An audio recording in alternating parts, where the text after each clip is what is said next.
Imagine you're back in grade school and you hear the bell ring at around 12 o'clock. The sound is music to your ears, not because it is pleasant, but because of what it signifies. The sound means freedom. Freedom to pick up a dodgeball, or a board game, or maybe a book, whatever you find interesting. The sound of the bell gives you permission to play before you have to return to the four classroom walls and continue your schooling. Fast forward to college, the time where you're supposed to buckle down and figure out what you want to do for the rest of your life. It is almost the opposite of what lunch break was in grade school. No longer is it time for free-flowing, curious-driven, lighthearted playtime. Now, it is time to get serious and decide on a narrow, fixed course for your life. Playtime seems to be over. Yet, if you think about it, college is kind of like one big game that you play. Let's call it the degree game. You, the student, are the player of the game, and the campus is the playing field. There are 4 levels that you must go through: freshman, sophomore, junior, and senior. The rules of the game are simple. Conquer the academic obstacles that come your way. These obstacles may take form in memorizing multiple choice answers, presenting in class, submitting research reports, and not falling asleep during lectures. A convenient point system, also known as grades, tells you how well you are doing at overcoming such obstacles. The objective of the game? Get that piece of paper that'll put you in a better position to land a job. If you win the game, you make it to the graduation stage, proudly shaking the dean's hand. You lose by dropping or flunking out. Game over.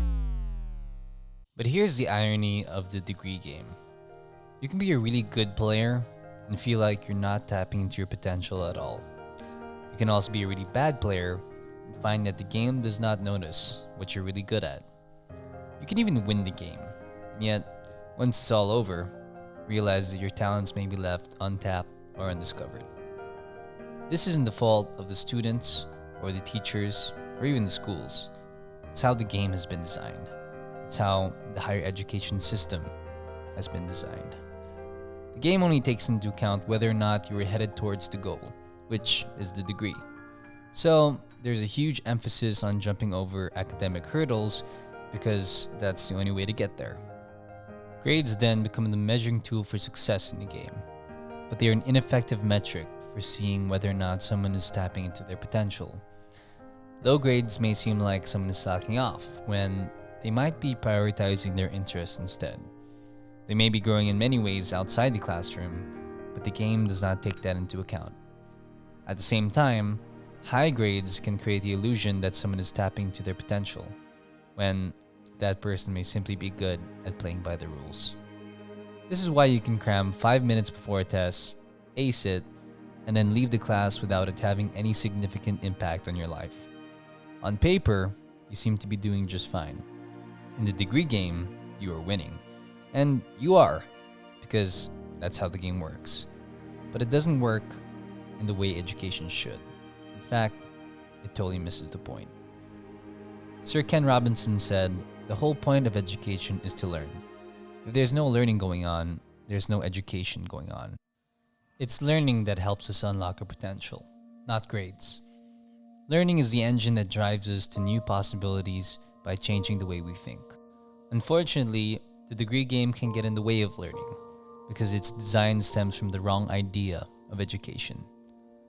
Number 1, linearity. The game paints a picture of education being a linear process, having a beginning, a middle, and an end, when we all know it's supposed to be a lifelong quest. Number 2, compliance. It puts standardization and structure over exploration and curiosity. This can keep you in a box and prevent you from wandering to different fields of interest and meeting people who share the same passion for them. And number 3, conformity. It promotes conformity towards the course that you've chosen. And while specialization is important, it would be a shame to be precisely what your course tells you to be. Doing so would not honor the incredible uniqueness that you have to offer, and you do not find that out by sticking to your course. The design of the degree game does not mean that learning can't happen in a college setting. A lot of learning happens, but learning is not a result of the education system, It is a result of the people in them. At the end of the day, a school is a human system. The interactions of the people within this system is where the learning happens. We owe it to the great teachers who are able to capture our imaginations, who mentor us, who provoke our thinking. We owe it to the principals and deans who are questioning the norms of how schools should function in order to enhance these interactions. And as for us students, we owe it to ourselves to find out how we can get the most learning interactions as possible so that we have a better chance to tap into our potential. But to do that, we have to play a different game. Let's call this game the infinite game of learning. See, there are two ways to get out of the degree game. The first way is to not attend college at all. While this is going to be a viable option for many people, the trade-off to that would be missing out on the rich and diverse community that a college campus has to offer. The second way to get out of the degree game involves a mindset shift to put learning as your number one priority. You may still be going to school, but you aren't playing the degree game anymore. You're playing the infinite game of learning. The goal of the game is to learn as much as possible for as long as possible. Doing so frees you from the restrictions of the degree game because you aren't bound by its rules anymore. The new game welcomes a different way to experience education. Number one, it never ends. Your education doesn't end when your 4 years are up, nor should it. Playtime has just begun. Number two, it is flexible. You're free to learn whatever you are interested in, and you're encouraged to wander to different disciplines. It's like you're building your own curriculum led by your curiosity. And number three, it is personal. You're molding your education to suit your unique makeup. You take what you've learned and you're using it to amplify your unique strengths and gifts. The infinite game of learning actually holds you accountable for making the most out of your college life. It ensures that you're trying to learn from every class that you attend instead of simply attending for the sake of the grade. The funny thing is, it's highly likely that you'll get good grades and a degree throughout the process, but that's not what motivates you to go to school anymore.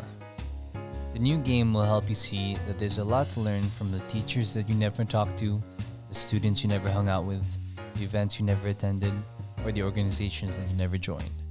And it isn't limited to the campus playing field either. You can binge learn on YouTube, take an online course, read a book, listen to a podcast, or find workshops in your local community. Learning is the fun part though. Where it gets tough is doing something with what you have learned. It is taking what you have learned and turning it into something meaningful for yourself and others. In this case, it's much easier to play the degree game because it's much easier to follow a curriculum than it is to go where your learning can take you.